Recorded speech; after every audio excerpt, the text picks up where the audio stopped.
நம்ம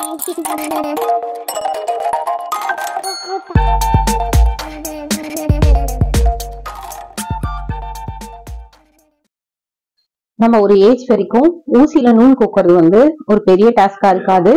கொஞ்சம் ஏஜ் ஆக ஆக நமக்கு விஷன் அந்த அளவுக்கு பெர்ஃபெக்டா இருக்காது. சோ அப்ப வந்து கொஞ்சம் கஷ்டமா இருக்கும். அந்த மாதிரி டைம்ல நம்ம என்ன பண்ணலாம்னா, ஒரு குட்டியா இந்த மாதிரி ஒரு சின்ன பேப்பர் எடுத்துக்கோங்க. பேப்பர் வந்து ரொம்ப மெலிசா இல்லாம கொஞ்சம் திக்கா இருக்க மாதிரி பேப்பர் எடுத்துக்கோங்க. அது மேல நீங்க எந்த த்ரெட் வேணுமோ அதை வந்து இந்த மாதிரி உள்ள வச்சிருங்க. முக்கோணமா மடிச்சுக்கோங்க. மடிச்சுட்டு நம்ம ஊசியோட காது இருக்கு இல்லையா, அதுக்குள்ள வந்து இந்த பேப்பர் விடுங்க. இந்த நூல் வைக்கும் போது கொஞ்சமா அதுல நீட்டிட்டு இருக்க மாதிரி வச்சுக்கோங்க. வச்சுட்டு இந்த ஊசிக்குள்ள இந்த பேப்பர் விட்டீங்க அப்படின்னா நூல் வந்து சேர்ந்தே வந்துடும். இன்னொரு கையில வந்து நூலை வந்து எவ்வளவு தேவையோ அந்த அளவுக்கு இழுத்து விட்டுட்டு ஜஸ்ட் நீங்க அந்த பேப்பரை வெளியில எடுத்துட்டீங்க அப்படின்னா உங்களுக்கு சூப்பரா ஈஸியா கோத்துற முடியும்.